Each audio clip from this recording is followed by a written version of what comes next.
This is a TLC recording. Silas Marner by George Eliot. Chapter 3. The greatest man in Raveloe was Squire Cass, who lived in the large red house with the handsome flight of stone steps in front and the high stables behind it, nearly opposite the church. He was only one among several landed parishioners, but he alone was honored with the title of squire, for though Mr. Osgood's family was also understood to be of timeless origin, the Raveloe imagination having never ventured back to that fearful blank when there were no Osgoods, still he merely owned the farm he occupied, whereas Squire Cass had a tenant or two who complained of the game to him quite as if he had been a lord.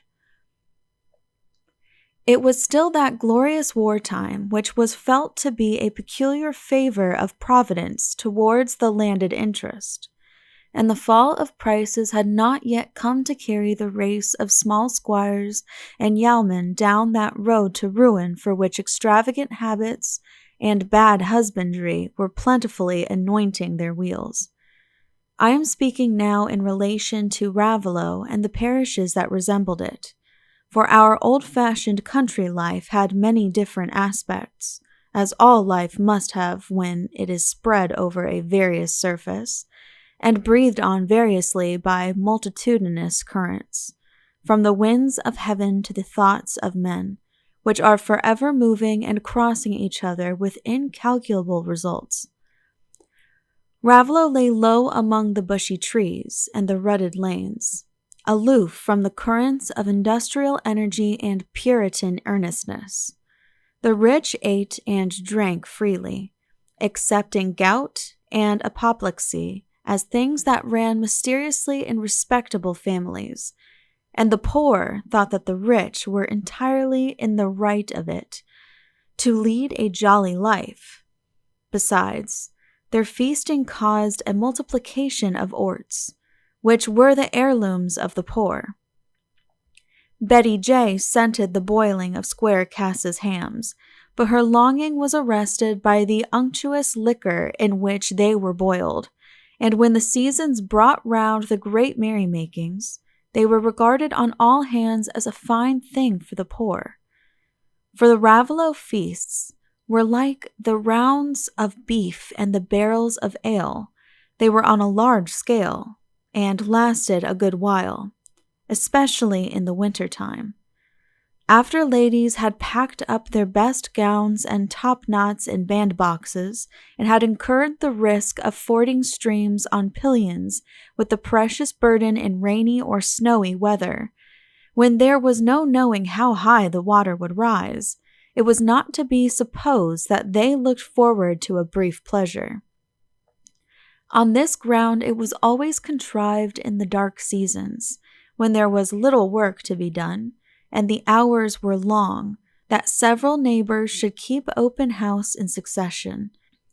So soon as Squire Cass's standing dishes diminished in plenty and freshness, his guests had nothing to do but to walk a little higher up the village to Mr. Osgood's at the orchards, and they found hams and chines uncut, pork pies with the scent of the fire in them, spun butter in all its freshness, everything, in fact, that appetites at leisure could desire, in perhaps greater perfection, though not in greater abundance, than at Squire Cass's. For the squire's wife had died long ago, and the red house was without that presence of the wife and mother which is the fountain of wholesome love and fear in parlor and kitchen, and this helped to account not only for there being more profusion than finished excellence in the holiday provisions, but also for the frequency with which the proud squire condescended to preside in the parlor of the Rainbow, rather than under the shadow of his own dark wainscot. Perhaps also for the fact that his sons had turned out rather ill. Raveloe was not a place where moral censure was severe, But it was thought a weakness in the squire that he had kept all his sons at home in idleness, and though some license was to be allowed to young men whose fathers could afford it, people shook their heads at the courses of the second son, Dunstan, commonly called Godfrey Cass, whose taste for swapping and betting might turn out to be a sowing of something worse than wild oats. To be sure, the neighbors said, it was no matter what became of Dunstan, a spiteful, jeering fellow, who seemed to enjoy his drink the more when other people went dry, always provided that his doings did not bring trouble on a family like Squire Cass's, with a moment in the church, and tankards older than King George.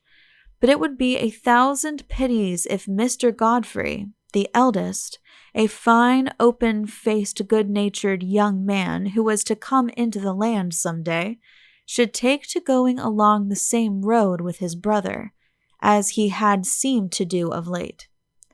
If he went on in that way, he would lose Miss Nancy Lemmeter, for it was well known that she had looked very shyly on him ever since last Whitsuntide 12-month, when there was so much talk about his being away from home days and days together. There was something wrong, more than common, that was quite clear, for Mr. Godfrey didn't look half so fresh-colored and open as he used to do.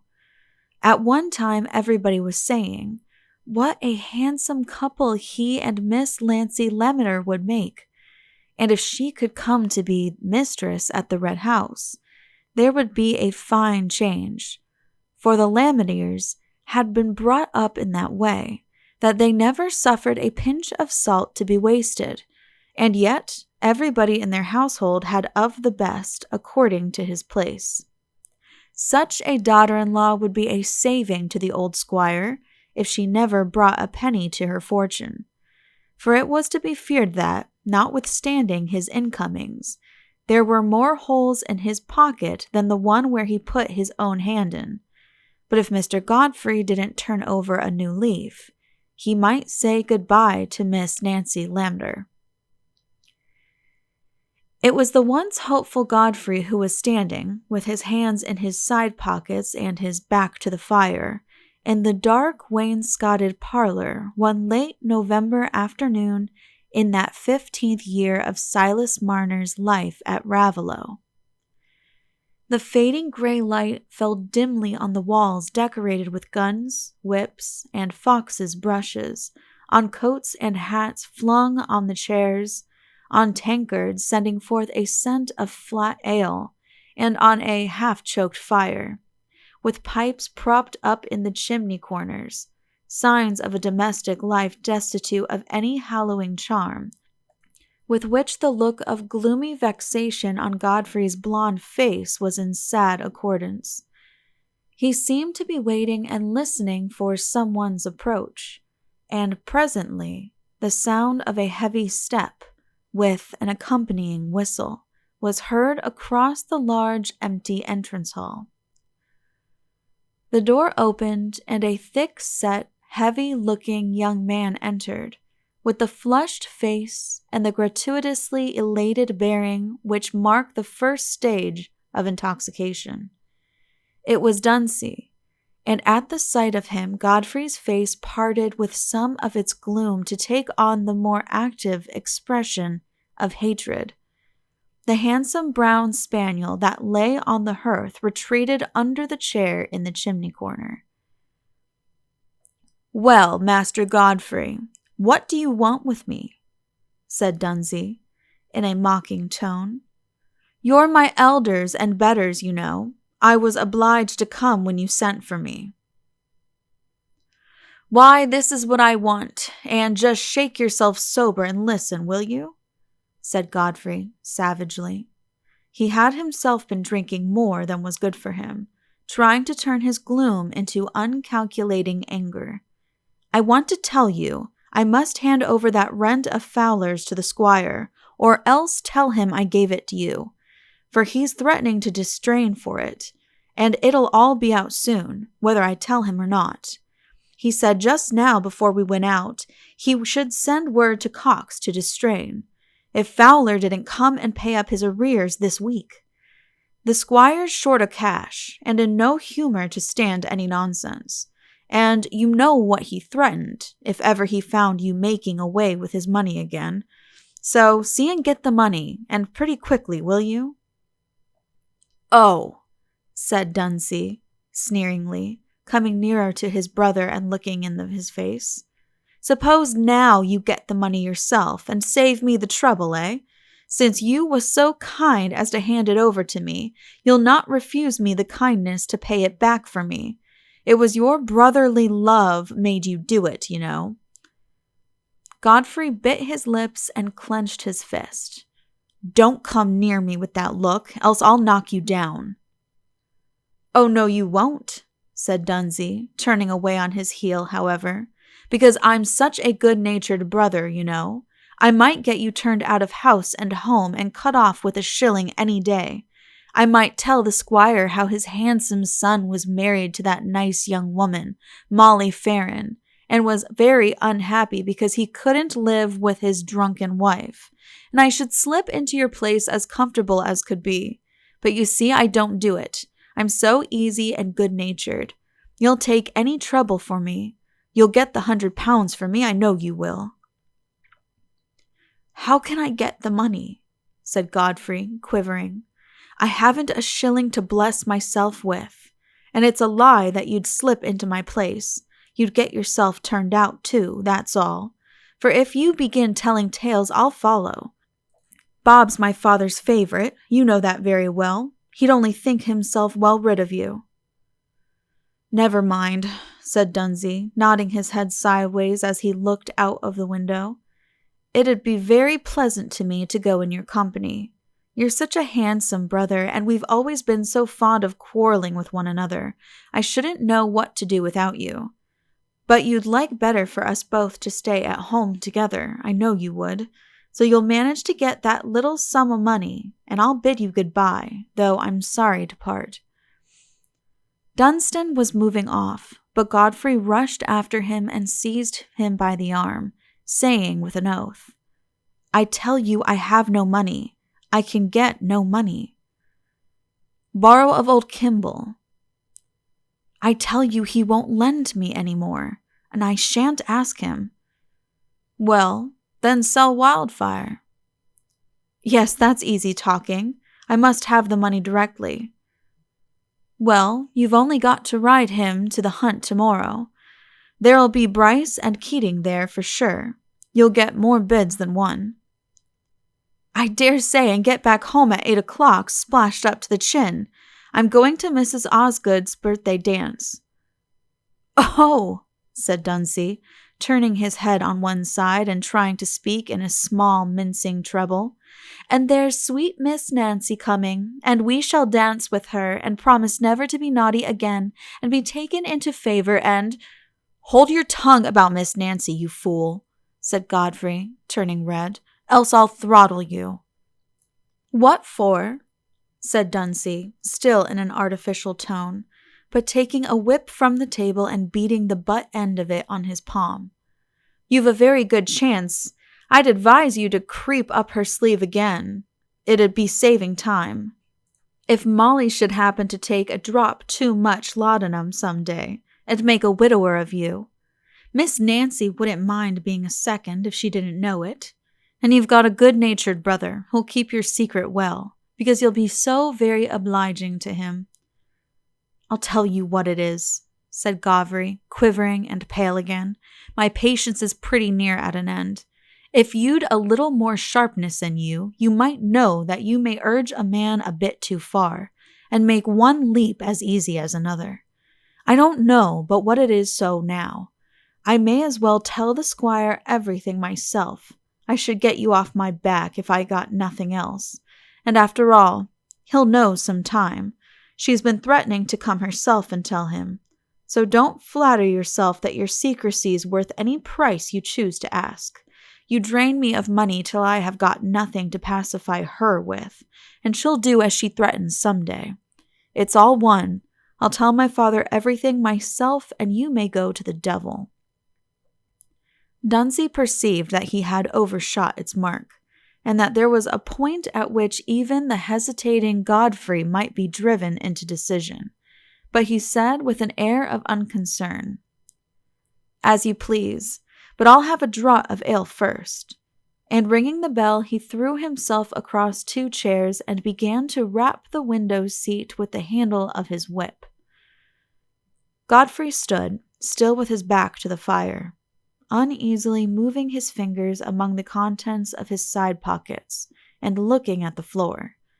That big muscular frame of his held plenty of animal courage, but helped him to no decision when the dangers to be braved were such as could neither be knocked down nor throttled. His natural irresolution and moral cowardice were exaggerated by a position in which dreaded consequences seemed to press equally on all sides. And his irritation had no sooner provoked him to defy Dunstan and anticipate all possible betrayals, than the miseries he must bring on himself by such a step seemed more unendurable to him than the present evil.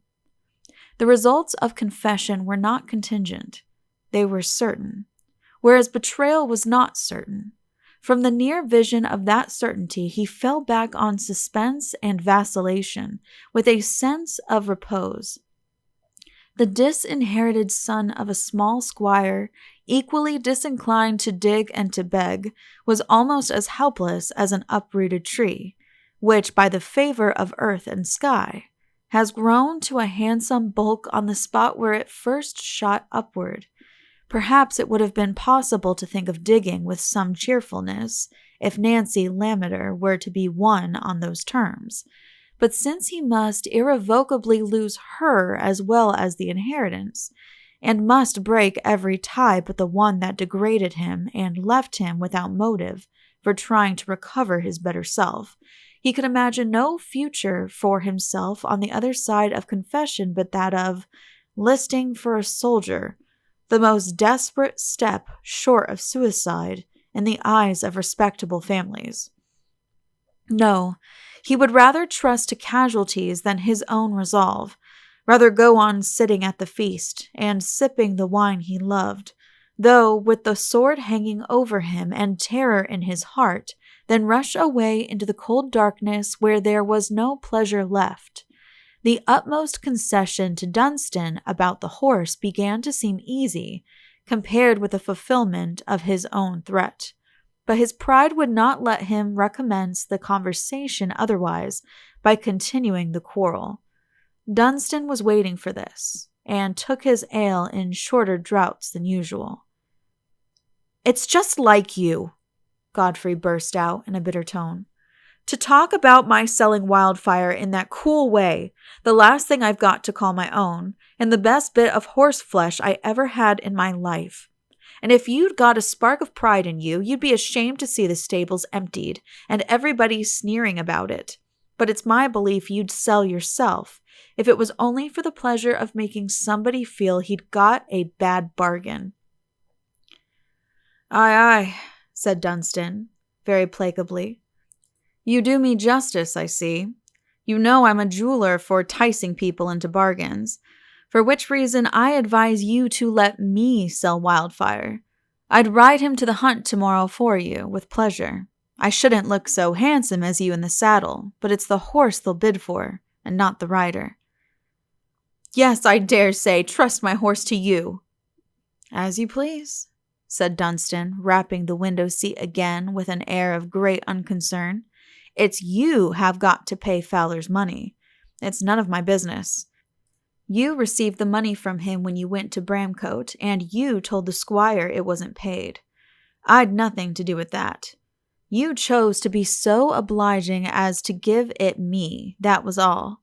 If you don't want to pay the money, let it alone. It's all one to me. But I was willing to accommodate you by undertaking to sell the horse, seeing it's not convenient to you to go so far tomorrow." Godfrey was silent for some moments. He would have liked to spring on Dunstan, wrench the whip from his hand, and flog him to within an inch of his life, and no bodily fear could have deterred him. But he was mastered by another sort of fear, which was fed by feelings stronger even than his resentment. When he spoke again, it was in a half-conciliatory tone. "Well, you mean no nonsense about the horse, eh? You'll sell him, all fair, and hand over the money? If you don't, you know, everything'll go to smash, for I've got nothing else to trust to, and you'll have less pleasure in pulling the house over my head, when your own skull's to be broken too." "Aye, aye," said Dunstan, rising. "All right, I thought you'd come around. I'm the fellow to bring old Bryce up to the scratch. I'll get you 120 for him, if I get you a penny."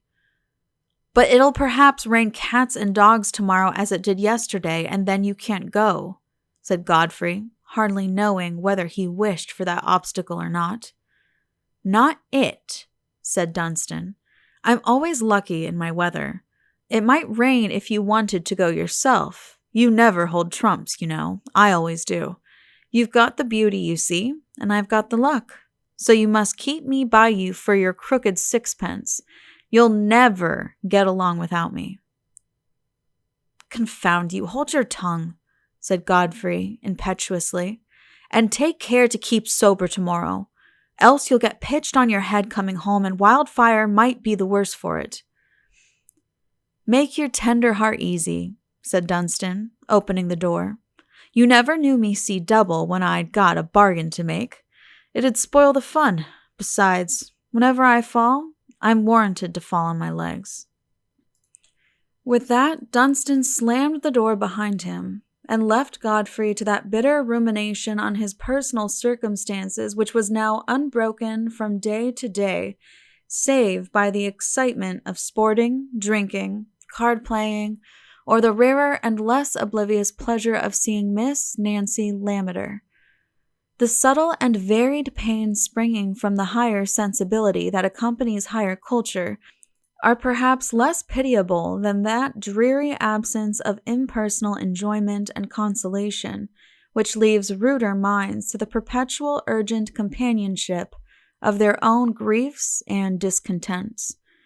The lives of those rural forefathers whom we are apt to think very prosaic figures, men whose only work was to ride round their land, getting heavier and heavier in their saddles, and who passed the rest of their days in the half-listless gratification of senses dulled by monotony, had a certain pathos in them nevertheless. Calamities came to them too, and their early errors carried hard consequences. Perhaps the love of some sweet maiden, the image of purity, order, and calm, had opened their eyes to the vision of a life in which the days would not seem too long, even without rioting. But the maiden was lost, and the vision passed away, and then what was left to them, especially when they had become too heavy for the hunt, or for carrying a gun over the furrows, but to drink and get merry, or to drink and get angry, so that they might be independent of variety, and say over again with eager emphasis that things that had said already any time that 12-month.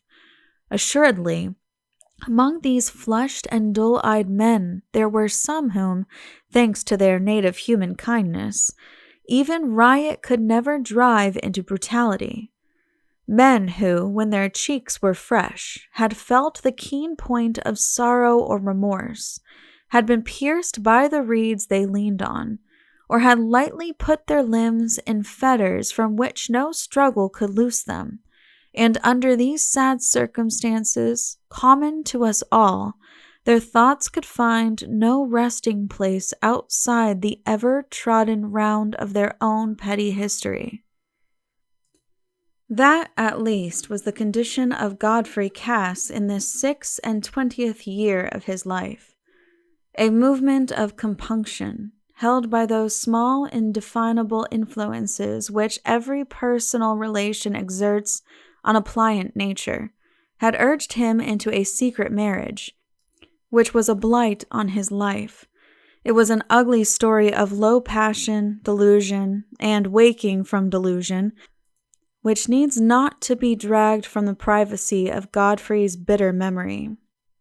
He had long known that the delusion was partly due to a trap laid for him by Dunstan, who saw in his brother's degrading marriage the means of gratifying at once his jealous hate and his cupidity.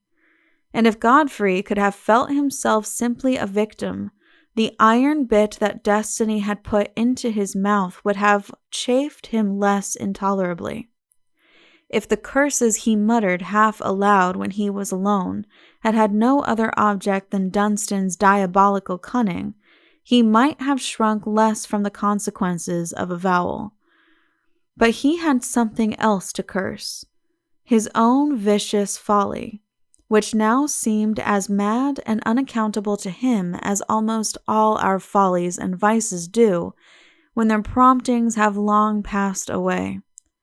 For 4 years he had thought of Nancy Lammeter and wooed her with tacit, patient worship as the woman who made him think of the future with joy. She would be his wife and would make home lovely to him, as his father's home had never been. And it would be easy, when she was always near, to shake off those foolish habits that were no pleasures, but only a feverish way of annulling vacancy. Godfrey's was an essentially domestic nature, bred up in a home where the hearth had no smiles, and where the daily habits were not chastised by the presence of household order. His easy disposition made him fall in unresistingly with the family courses, but the need of some tender permanent affection, the longing for some influence that would make the good he preferred easy to pursue, caused the neatness, purity, and liberal orderliness of the Lammeter household, sunned by the smile of Nancy, to seem like those fresh, bright hours of the morning when temptations go to sleep and leave the ear open to the voice of the good angel, inviting to industry, sobriety, and peace. And yet, the hope of this paradise had not been enough to save him from a course which shut him out of it forever. Instead of keeping fast hold of the strong silken rope by which Nancy would have drawn him safe to the green banks where it was easy to step firmly, he had let himself be dragged back into mud and slime, in which it was useless to struggle. He had made ties for himself which robbed him of all wholesome motive, and were a constant exasperation. Still, there was one position worse than the present. It was the position he would be in when the ugly secret was disclosed, and the desire that continually triumphed over every other was that of warding off the evil day, when he would have to bear the consequences of his father's violent resentment for the wound inflicted on his family's pride, would have perhaps to turn his back on that hereditary ease and dignity which, after all, was a sort of reason for living, and would catch him with the certainty that he was banished forever from the sight and esteem of Nancy Lammeter. The longer the interval, the more chance there was of deliverance from some, at least, of the hateful consequences to which he had sold himself. The more opportunities remained for him to snatch the strange gratification of seeing Nancy, and gathering some faint indications of her lingering regard. Towards this gratification, he was impelled fitfully every now and then, after having passed weeks in which he had avoided her as the far-off bright-winged prize that only made him spring forward and find his chain all the more galling. One of those fits of yearning was on him now, and it would have been strong enough to have persuaded him to trust Wildfire to Dunstan, rather than disappoint the yearning, even if he had not had another reason for his disinclination towards the morrow's hunt. That other reason was the fact that the morning meet was near Batherley, the market town where the unhappy woman lived, whose image became more odious to him every day. And to his thought, the whole vicinage was haunted by her. The yoke a man creates for himself by wrongdoing will breed hate in the kindliest nature. And the good-humored, affectionate-hearted Godfrey Cass was fast becoming a bitter man, visited by cruel wishes that seemed to enter and depart and enter again, like demons who had found in him a ready garnished home. What was he to do this evening to pass the time? He might as well go to the Rainbow and hear the talk about the cockfighting. Everybody was there, and what else was there to be done? Though, for his own part, he did not care a button for cockfighting. Snuff, the brown spaniel, who had placed herself in front of him, and had been watching him for some time, now jumped up in impatience for the expected caress. But Godfrey thrust her away without looking at her, and left the room, followed humbly by the unresenting Snuff, perhaps because she saw no other career open to her. End of Chapter 3. Please click the link below to continue on to Chapter 4. This has been a TLC recording. Thank you for listening, and please be sure to subscribe.